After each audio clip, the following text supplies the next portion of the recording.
Welcome everyone. Today we're going to do a demo debate on the following topic. Resolve the United States federal government should increase its quota of H-1B visas. And can the affirmative first introduce themselves? Yeah, hi, I'm Abby, and I'm going to be the first speaker on the affirmative team. Hi, I'm Alex, and I'll be the second speaker on the affirmative. And the negative?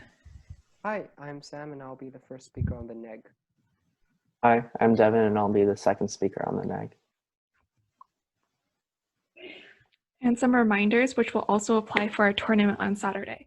So there's 3 minutes of prep time for each side. And before you start any speech, please ask, can everyone hear me? And is everyone ready? Just so we don't get any technical difficulties.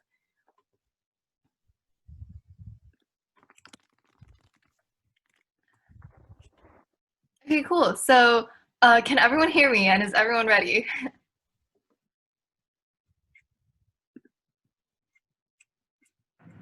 Yes. Okay, solid. We affirm the resolution, and the contention one is hegemony. The US and China are in a global tech race to determine who becomes hegemon. Only increasing immigration will give the US the edge needed, Collins 18.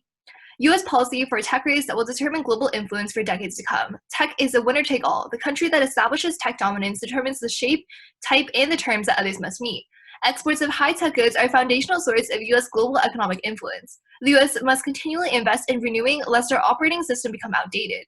As China continues to rapidly grow, the risk shifts to the potential for outright overtaking in key areas such as AI. One of Beijing's core objectives is displacing the US as a global tech superpower. We must maintain US tech leadership. Brainpower will drive economic growth forward. But the status quo causes a reverse brain drain that lets China win, Brown 17. Chinese companies welcome workers displaced from the US. The Chinese government looks increasingly supportive of foreign talent. Restrictions were eased. The number of permanent residents increased by 163%. And immigrants are the key internal. It's a zero-sum game, and building on existing capacity is the only way to cement hegemony. Engler 18.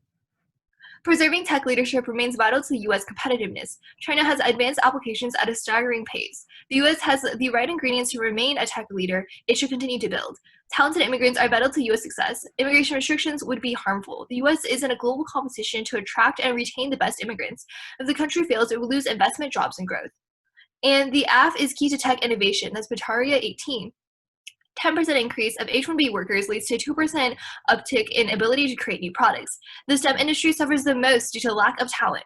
Foreign nationals fulfill important company needs and keep the ball rolling on innovation. Admission of H-1B workers increases invention and patenting. Reallocation is an even better measure of innovation. Previous patent data underestimated the benefits of having additional high-skilled workers. And H-1B visas are the only way to guarantee tech competitiveness. That's Roy 517. Trump is cracking the whip on H-1B visas. The world is short of tech talent, and tech is set to transform the world. We are in desperate need of people in STEM. And the AF increases aggregate supply and ensures economic recovery, Griswold 17. The ability of an economy to grow is determined by labor, total factor productivity. Immigration, the second and third, while stimulating investment, increases average productivity. Immigrants tend to be younger, more inclined to participate in the labor force. Companies find it difficult to meet demand. A declining workforce slows growth potential and reduces U.S. influence. Increased inflow of immigrant workers spreads the cost of funding to pension payments. And China rise erodes the liberal order and sparks multiple flashpoints for extinction. That's Allison 17. Rising power threatens the ruling power alarm bell should sound. China and the US are on a collision course for war. The impact of a rising China on the US and the global order, a rules-based framework, has defined world order, producing an era without war among great powers. An increasingly powerful China is unraveling this order. Xi Jinping and Trump see themselves playing a central role. Though the most obvious causes for bloodshed mask even more significant ones. The rise of China, transforming it into a formidable political and military competitor. SCS, ECS, cyberspace, and a trade conflict. And U.S. hegemony is vital to global stability. Decline ignites multiple flashpoints for a nuclear great power war. That's Brooks, Eckenberry, and Wolford 13. Engagement prevents a dangerous global environment. Presence gives it the leverage to restrain provocative action. Alliance commitments deter expansion, reducing incentive to adopt solutions that stoke security dilemmas. Absent the American pacifier, Mearsheimer forecasts dangerous multipolar regions replete with security competition, arms races, prolife and preventative war, temptations, runs at hegemony, and full-scale great power war. Europe is vulnerable. The Middle East would intensify security dilemmas. East Asia is likely to obtain a nuclear capacity, which could stoke a destabilizing reactions. Defensive realism's optimism is dependent on highly restrictive assumptions about state preferences. Rejoining research undermines the states have preferences for prestige and status. And you can cut the card at status.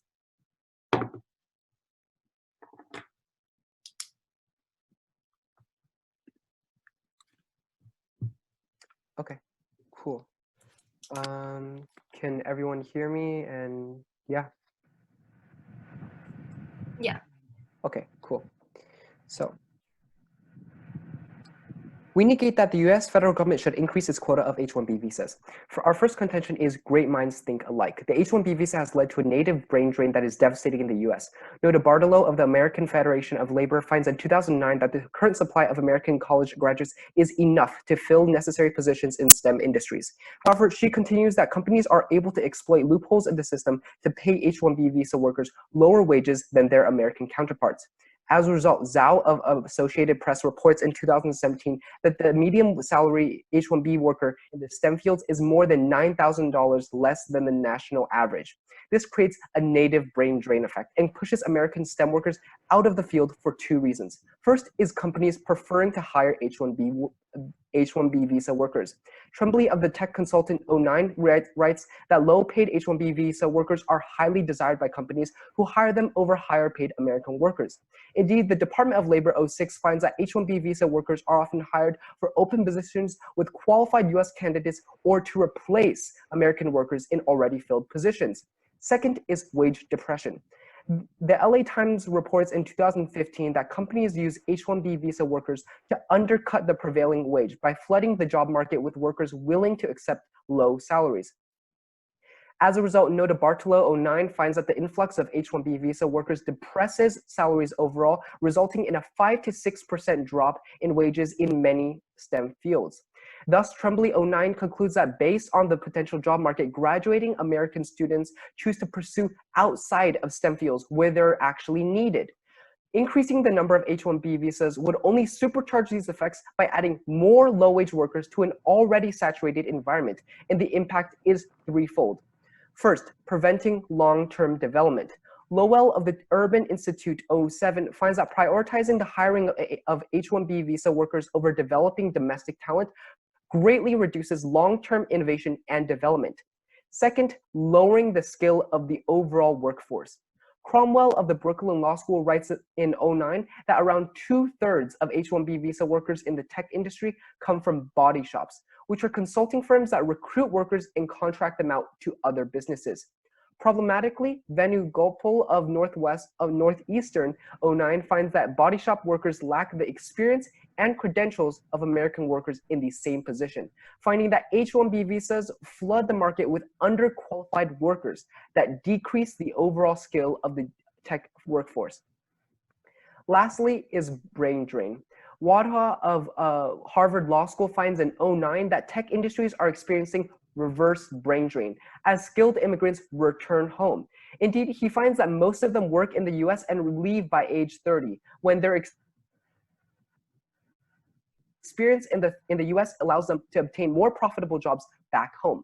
Problematically, this creates a cycle of inexperience in the tech industries as many workers return home after they gain experience are then in turn replaced by more inexperienced workers. Ultimately, and on balance, harming the STEM workforce is uniquely problematic as the US Chamber of Commerce finds that the continued development of these fields is key to long-term economic growth, finding that about 50% of annual US GDP growth comes from innovation, primarily in the tech industries. And because of all of the reasons above, we urge you to vote neg. And I'm open for a crossfire. Okay, cool. Is everyone else good? I'm gonna take that as a yes. Yeah. Okay, may I have the first question? Yeah, of course. Thank you. So, your card about the current supply of US graduates saying that it is enough, what date is this from? That is 2009, but that's still relevant for today because the number of college graduates has actually increased since 2009. Okay, you can have a question. Right, so can you explain the link between hegemony and the H-1B visas? Yeah, of course. So what we're seeing. The terminal impact, my bad. Sorry, what would you say? What did you just say? The terminal impact. Yeah, so what we're seeing is that H-1B workers specifically, they increase the innovation that we have, the technology that we have, and they also shift aggregate supply to help our economy, and they also fill labor shortages. So all of this, all of the improvements that they're kind of making in both the economy and potentially military technology is the only way for us to kind of surpass China in the tech race that we're having right now, which we've isolated is the most important thing to be able to access US hegemony, and that is good. May I have another question? Of course. So you say that H-1B visa workers are less talented. Why is this true? So we're saying that right now there are a lot of body shops that recruit workers and contract them out to other businesses, but because they want to keep costs low, they hire people that have less experience, that have worse credentials than American workers in the same position. And so overall, what we see now is that the H-1B visa workers, most of them, not all of them, but the vast majority of them are actually lower on average. Their skill level is lower than the average Americans. And so they're not able to provide the expertise that businesses need to improve things such as, military technology or things such as Google's technology. If I could have a quick follow-up, when you say credentials, how does your card measure that? Is that in terms of like degrees, work experience, etc.? What is your card measuring? So that's in terms of credentials, in terms of, like you said, the university where they went to, or, which company have they worked for? Is it a prestigious one? On the job, what did they do? That type of stuff. So for my next question, when you talk about, them improving technology and them increasing aggregate demand, that's assuming that they're able to do these types of things, correct? All of our evidence indicates that yes, yes, our evidence does assume that, but all of our evidence also indicates that they are able to do it. Eventually, it probably will become a debate of, do they innovate or not? But our evidence already indicates that, statistics show they patent better, they increase this kind of inventions during this time, etc. So yes. And as a follow-up to that, when you say going along the lines of hegemony, they are only going to, that's assuming that they don't bring the technology back to their own country. Is that correct? No, because it's the question of bringing them back to their own countries doesn't change the fact that whatever innovations they kind of make in the U.S., right, it does stay in the U.S. at some point, right? It stays in their companies, it stays with their employer, etc., even if they have the same ideas, right? So it's about kind of helping the U.S., not so much as losing out on other things. Okay, cool. Thank you. Okay, I'm good. Are y'all ready?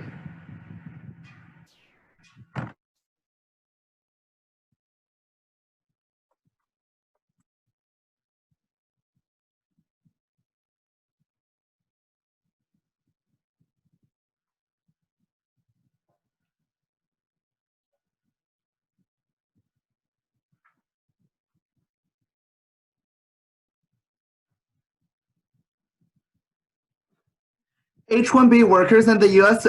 winning the tech race is key to stopping U.S. retrenchment. The impact is hegemony. U.S. retrenchment leads to the global nuclear power, great power war with China and allied proliferation. Their revisionist power and regions of power keg. Immigration is the most important internal link to technology. They're most likely to major in STEM fields, patent at higher rates than native born and directly sap Chinese human capital, which ensures we win the tech race. There's a STEM worker shortage, which means there's no factor price equalization. 3 million jobs go unfilled annually, and new H-1B restrictions only aggregate that. The Griswold evidence is fantastic by saying immigrants are key to long-term growth. A rising tide lifts all boats, and any growth benefits everyone, mitigating their impacts. There's a STEM worker shortage now. There's a few warrants for this. Falling birth rates, increasing baby boomer populations, and shifting majors from STEM all lead to a shortage of 3 million workers. Our evidence is very explicit on this and is future predictive.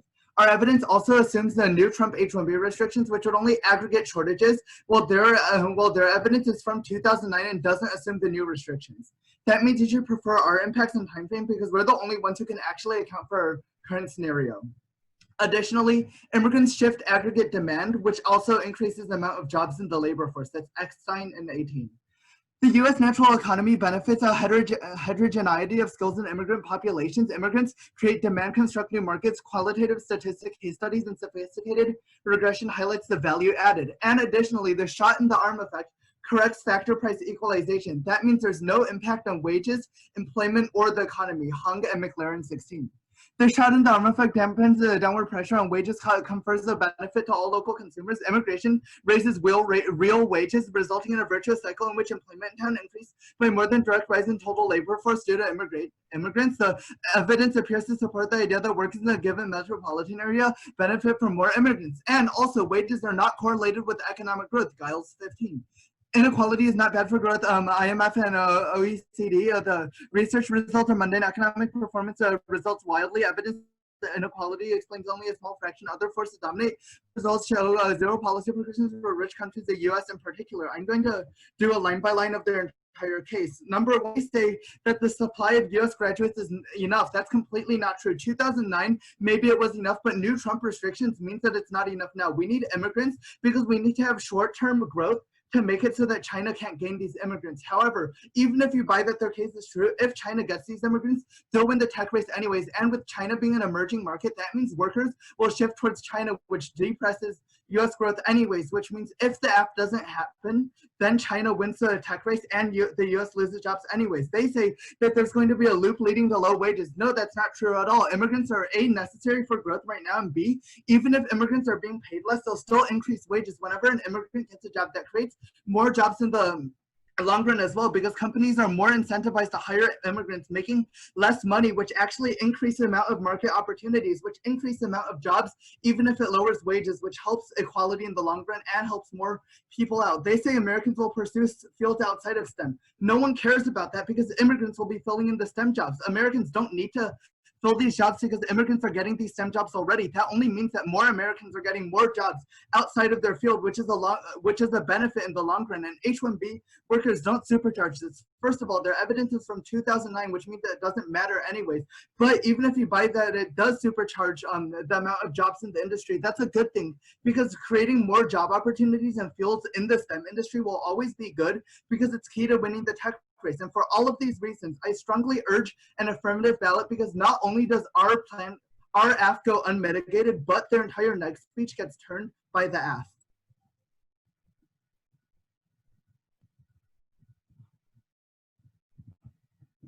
Okay, Sam, I'm going to call you for prep time.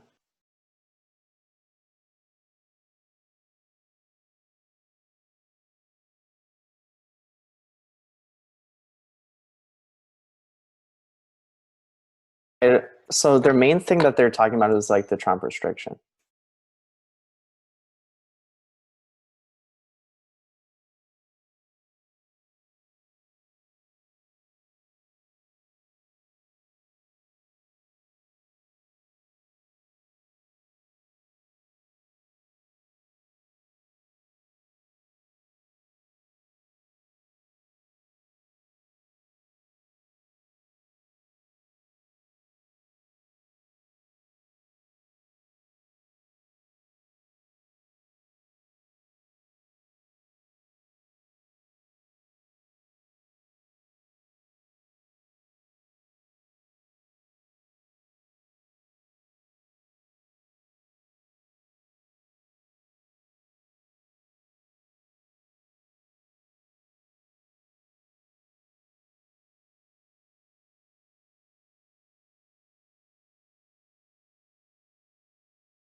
So that was a minute 45 of prep.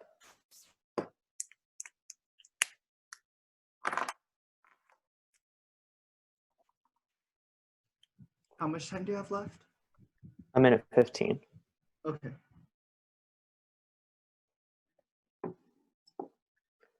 All right, so my order is going to be going down the aft case and then going down the neck case. So is everybody ready? Is everyone good? Yeah. Can everyone hear me? Okay, cool. First, start on the app case. They make this big claim that H-1B workers are going to help tech innovation. First, the Huffington Post 17 explains that we have a surplus Americans with PhDs, citing computer science, where 11.3% of American people with PhDs are involuntarily working in a non-computer science field. Second, you can turn this because the Huffington Post continues that foreign students working in the US tend to be weaker academically than their foreign peers. On a per capita basis, they're less likely to work in research and development and have less degrees from less selective US universities. They conclude that the indirect and direct displacement of American workers by less educated foreign workers will hurt the economy, our ability to innovate, and our general national interest. Third, you can turn this again because lower H-1B caps increase innovation in foreign nations. The Murphy law firm writes that strict H-1B visa caps have forced Indian tech workers to join native corporations. They find that this increased India's workplace productivity by 5%. Indian growth should mean a lot more than the US's for two reasons. First, on scope, more people are affected by innovations in India. And second, on magnitude, the US has more productive economy compared to other nations. We say you should help places that need it a lot more. Fourth, you can turn their argument again because Slaughter 16 reports that the higher cost of hiring H-1B visa holders are ruining chances of innovation in companies. Then specifically on patents, you can delink this because there won't be any new patents. The National Bureau of Economic Research finds in 2016 that there's no correlation between H-1Bs and an increase in patenting. They find that even under the best circumstances possible, the number of patents would increase by less than 1.5%. Then, talking about the STEM shortage, you can turn this argument because Leaf of Forbes 2014 finds that, quote, the US currently has a surplus of people with STEM education than the status quo. In fact, America produces far more science and engineering graduates annually than there are job openings, end quotation. Salzman 13 of the Economic Policy Institute corroborates that for every 2 US STEM graduates, only 1 is hired in a STEM profession. He notes that the problem is worse in computer and information science, where there's an excess of college graduates and no available positions, forcing qualified workers into other fields. Judge, when you look at this, there's no way that you're getting more innovation through H-1B workers coming into America. In fact, you're only displacing workers into other fields, meaning that you would lead to the reverse brain drain effect that we talked about in case. Then on to the next case.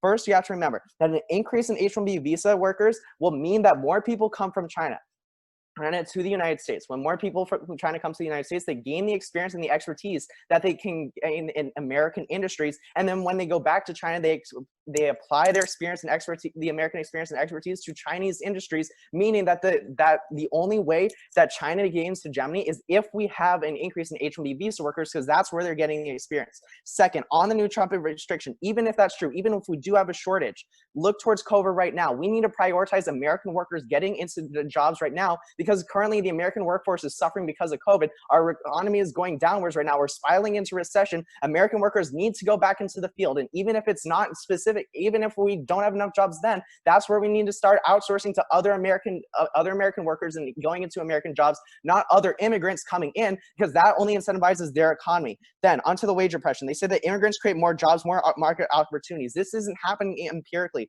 They're not creating more jobs. They don't say where this is happening, because look towards it empirically. When this happens, companies only want to A, replace Americans out of their jobs for immigrants to come in, or B, when they're hiring people, they'll prefer to hire immigrants over American workers, meaning that Americans go to other places that are non-STEM fields. This is very, very bad because it leads to a reverse brain drain effect. Even if they're going to jobs outside of the field, this leads to a reverse brain drain effect, which means that when people leave back to their home in either China or India, that means that less skilled American workers have to come back into the field, decreasing overall innovation, decreasing the amount of patents, because they don't have skills in the industry that the people from China and India got. Thus, overall, the only way that you can maintain American hegemony and make sure that we don't fall into another Great Depression is if we vote for less H-1B workers, because all the immigrants are getting the skills and going to other countries such as China, gaining the hegemony. America's not doing enough for itself. That's all the reasons we need to vote negation.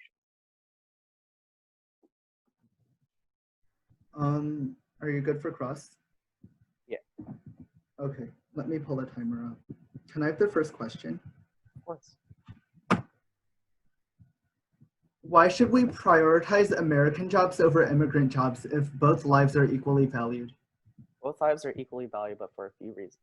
One main reason, because COVID is happening right now. we need to prioritize getting the American economy back up to where it should be. Since it's such Coronavirus is a center. global issue, so why should we prioritize American workers over foreign workers? America is a superpower in the entire world, and what happens in the American economy fluctuates and occurs in other parts of the global economy. So if our economy leads towards a recession, that means that other countries are going to probably start following the same path. We're in a recession already globally, so why does any of this matter given that this recession happened already? Where is the recession? Like, who is identified as a recession? Because the World Economic Organization. The Dow was lower at the lowest point since the Great Depression at one point in something like March or April. Okay, so if we're in a recession right now, then that means that we need to get more American jobs in, American people in, so that we can increase it. Our H-1B workers, not American people and American jobs. Why does the distinction between people who are born in America and foreign workers matter in this That's situation? where a Huffington Post card comes into play. This is where a term comes in, because what it says is that foreign skilled workers are less skilled than American workers. They often have worse credentials and worse experience than American workers, meaning that American workers are better for tech innovation and patents. We were seeing American workers not work in STEM fields since before the H-1B visa cap was even changed. So why would we see a reverse effect happen if the act passes? Like, given that American workers are already turning away from STEM fields despite having STEM degrees, why would they suddenly go back to STEM fields if the restrictions? They're not turning away STEM and jobs because they just want to. They're turning away STEM jobs because there aren't enough of them. If we look towards our salesman card that I read in case, only one out of 2 college graduates from STEM fields actually go into a STEM job. And this isn't assuming the Trump H-1B restrictions. Why didn't we Can you explain the Trump H-1B restriction? Sure. So Trump limited the amount of H-1B workers, and basically using an executive order, he cut the cap of H-1B workers. Why didn't we see a reverse effect happen after Trump cut the cap? After he cut the cap, that's why more American workers got to go back into their field. Well, no, we're not seeing that effect at all, actually. None of your evidence is future predictive. So why didn't we see that happen? What we're saying is that when you this topic is not specifically about should we lower it, it's about we shouldn't raise it any higher. We need to keep it at this lowered amount, because when you increase it back up again, that's where foreign skilled workers come into the field, gain the expertise, go back into their countries, and America is left helpless with a reverse brain drain effect. All right. Can I have a question? Sure. Okay, so you basically talk about how there's you talk about how we're creating more jobs outside the field. How are more jobs being created? When workers aren't working in the STEM field, they branch out to other fields to use their STEM expertise in other fields. For example, when workers with a computer science degree go into, say, civil engineering, then their skills in both fields would be increased, which creates new opportunities for jobs as well as expanding to new fields. Cool. That's Abby, do you need prep? Yeah, I'm gonna take some running prep. Okay, we'll start it when we start a call.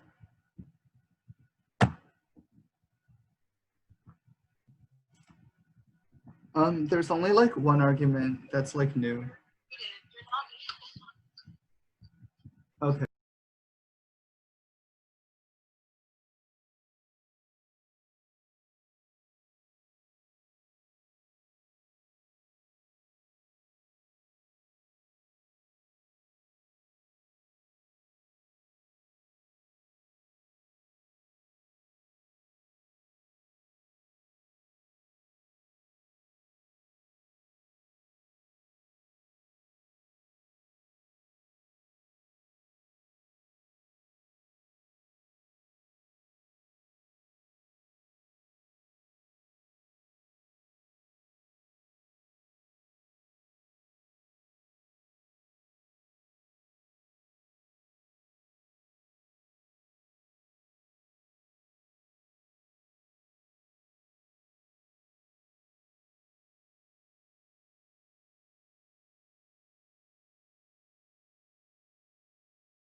Okay, we have 134 left. So the order is going to be first the app case and then the neg case. Is everyone good?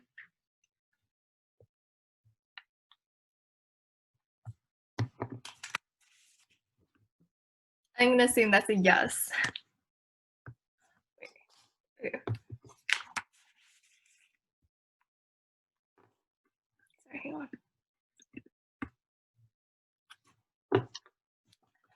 Only the app is able to stop decreasing US hegemony right now by increasing tech innovation and reversing slow economic growth. That's key to stop nuclear great power war by stopping allied proliferation under the US nuclear security umbrella, hotspot escalation, and miscalc, which definitely outweighs. First is that nuclear war kills everyone and is irreversible. Their biggest impact is lowering wages, which definitely isn't a terminal impact at all. A 1% risk of our impacts ever happening outweighs a full risk of their impact. I'll go to the line by line now.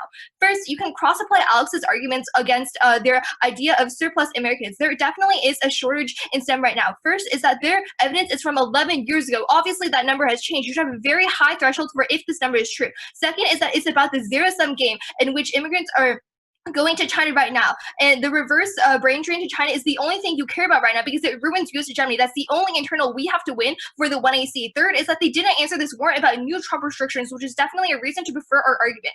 Then they say that foreign students are weaker, but they're definitely not. First is the Griswold card that talks about how they invest more and they have a higher productivity. Second is the card that talks about how a 10% increase in H-1B visas leads to 2% increase in new products, a statistic you should prefer over theirs. Then they say India, but we've isolated US hedge as the terminal impact to the app, which means only H-1B visas here are able to stop a war. That definitely outweighs because nuclear great power war, again, kills everyone, but also turns their impact and decreases the quality of life for anyone who survives.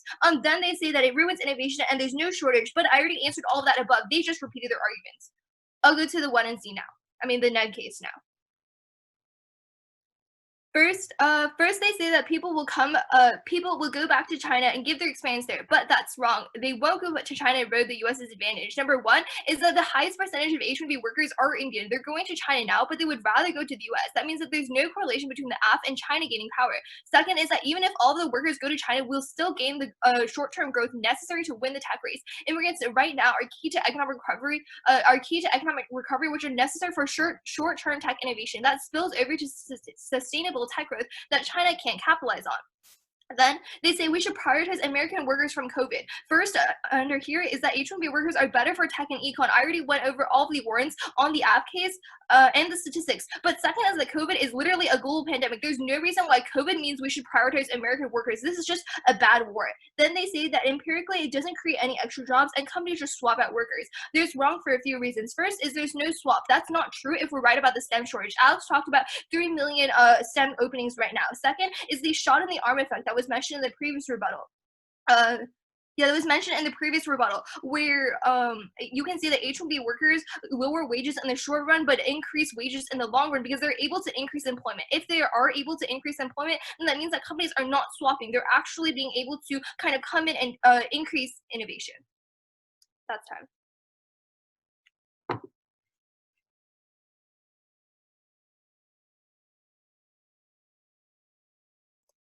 Do you mind if I take some prep time? All right, cool. So time starts when, hold on, let me set the timer. When I call Devin. All right, time begins.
That was basically our prep, I think.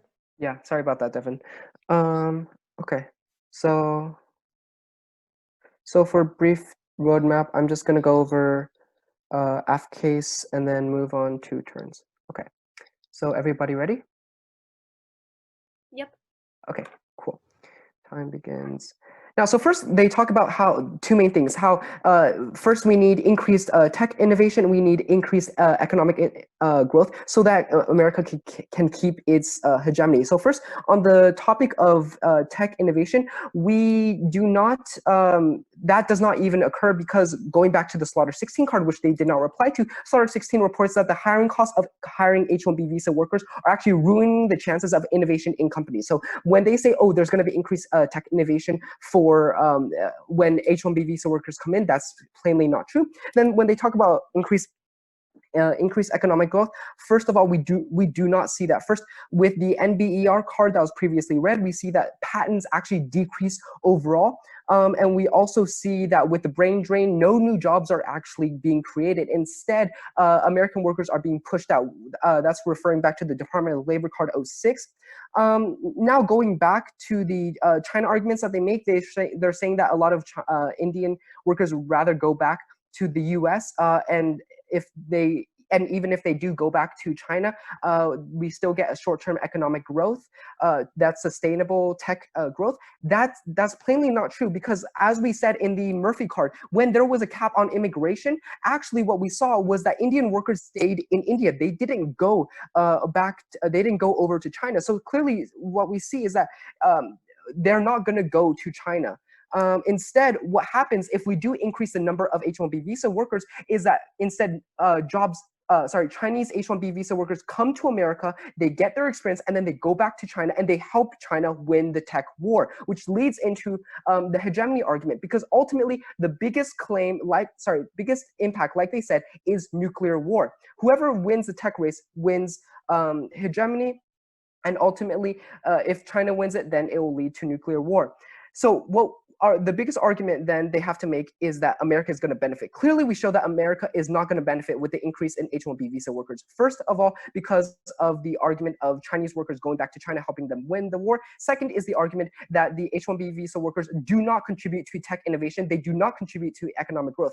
Then they argue that H-1B visa, COVID-19 is global impact. Why should we prioritize American workers? Clearly, because American workers help if they get back into the job. The primary economy that they're helping is America. If H-1B visa workers get back in, they send money back, which helps the India or China's economy. We need America's economy to benefit right now, because America needs to benefit so that their hegemony can stay intact and that we don't lead to the nuclear war impact that our opponent says. So honestly, just turn all of their terminal impacts of nuclear war, of American hegemony on them, because H-1B visa workers on balance do not lead to better outcomes for America, but actually hurt America in the end and makes them lose their hegemony.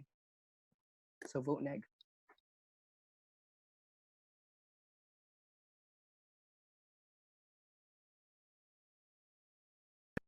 I'll start taking prep when Abby calls me. We have 134 left.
Y'all good for an order?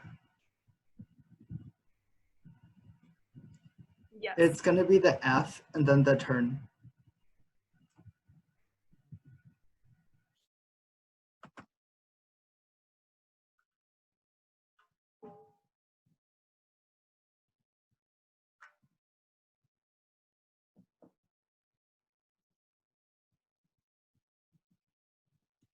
H-1B workers are key to increase innovation and economic growth, which helps the U.S. win the tech race and climb out of recession and maintain U.S. primacy. Decline ignites multiple flashpoints for nuclear great power war around the world and causes China's rise, which independently sparks flashpoints in the SCS.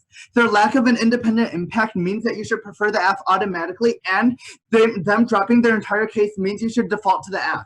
Their core claim is whether workers will hurt or benefit the economy. There were a few core arguments here that will refute. They say no innovation now, but Griswold and H-1B workers are into the economy and innovation. One, they'll invest more and have higher productivity. Unique warrants outside of innovation are where they help lift the economy up to help the U.S. Two, even if they win the H-1B, workers don't innovate as much. There are two specific warrants that are unaddressed.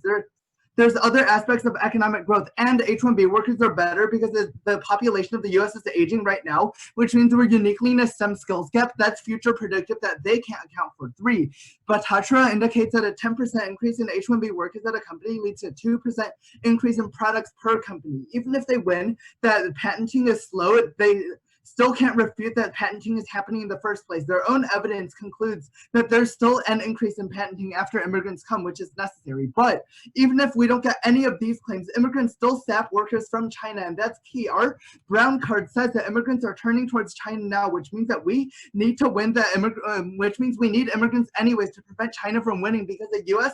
as of right now can win if we just do sapping immigrants. They say workers won't go to China immediately. That's new in the summary and shouldn't be counted, but we'll answer anyways. First time, immigrants are only turning towards China because they're an open market, but not the U.S. The F is key to turning workers back towards the U.S., which prevents them from going to China. Three, they say immigrants harm the economy. This is completely untrue. You can cross-apply the Griswold stuff 10 above, but also the shot in the arm effect means that immigrants will always help the economy in the long term, because that means there'll be more people buying products and basically giving back to the economy, which restarts the economic engine and makes it so that consumerism makes the economy turn back on its heels again, which allows it to which allows economic growth. Their only turn and their only offense in this entire round is the idea that immigrants coming from China will steal U.S. tech and go back to China and help China win the tech race. This is completely wrong. Number one, our core claim was that immigrants come from India, not China. Most of the immigrants are coming from India right now, which means even if they win, that some immigrants go back to China, they're not going to automatically help China win, because the immigrants going to India in the status quo from the reverse brain drain are much larger than immigrants that will go back to China from H-1B workers. Number two, our argument is that restarting the economy causes a tech boom in the short term. This is specifically key and goes completely drop. We're saying that we need immigrants now and only in the short term, because that's necessary to restarting the economy to put ourselves a leg up from China in the first place, which prevents them from catching up at all, which means that their argument is completely irrelevant, because in 3 to 6 years, when those immigrants go back to China, we'll have won already, and the rest of the debate is inconsequential, so you should vote F.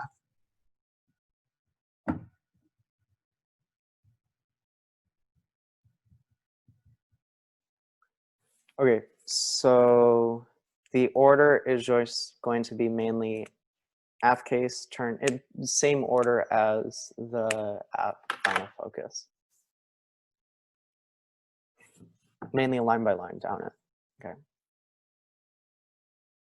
The thesis of the negation case is that when H-1B workers come into the American marketplace, they displace American workers out of their jobs, and it makes them go into other fields, or it makes them go into poverty. When this happens, that means that America's tech field goes down overall, meaning that they lose their overall U.S. hegemony, and meaning China wins into the race. Independent impact doesn't mean anything. We are just linking into their case. They say that they are that H-1B workers coming to our country have a higher innovation because of higher productivity. But remember a Huffington Post card that basically says that foreign workers are less skilled than their American counterparts, meaning that more innovation happens when American workers come into their job. Foreign skilled workers from STEM jobs are coming into the field and replacing the US counterparts. The reason why they're replacing them and they're not taking the US ones apparently is because H-1B workers are less expensive to pay. Because they're less expensive for companies, that means that they hire H-1B workers when importantly, American workers are more important because they have better experience experience, better qualifications, and can innovate more. They also say that there are more reasons why it helps the economy. They don't say what exactly they are, except for patents. And remember that the National Bureau of Economic Research says that there's no correlation. At most, it's 1.5% out of the entire US economy that's actually being helped.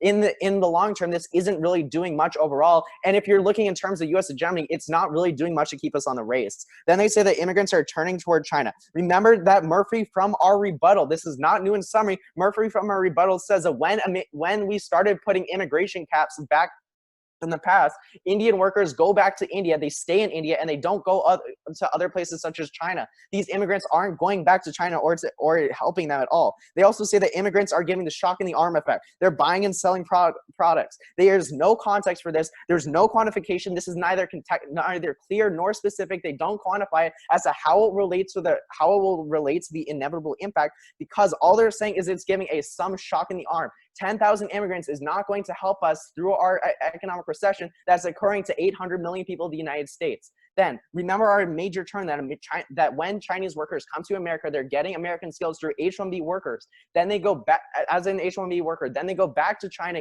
having their expertise. They say that it's not that much, and most of them are coming from India. Granted, a lot of them are coming from India, but a lot are also coming from China. These are the two main ones that H-1B workers are coming from, and it's still a high amount. They're still getting a lot more.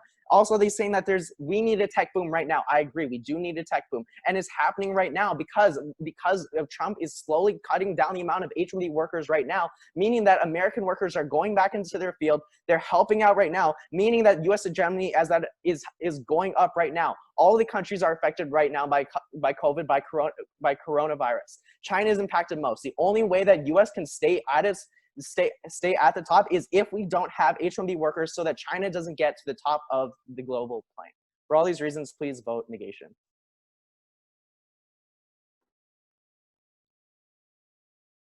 Good round, y'all. Good debate. Good debate, yeah.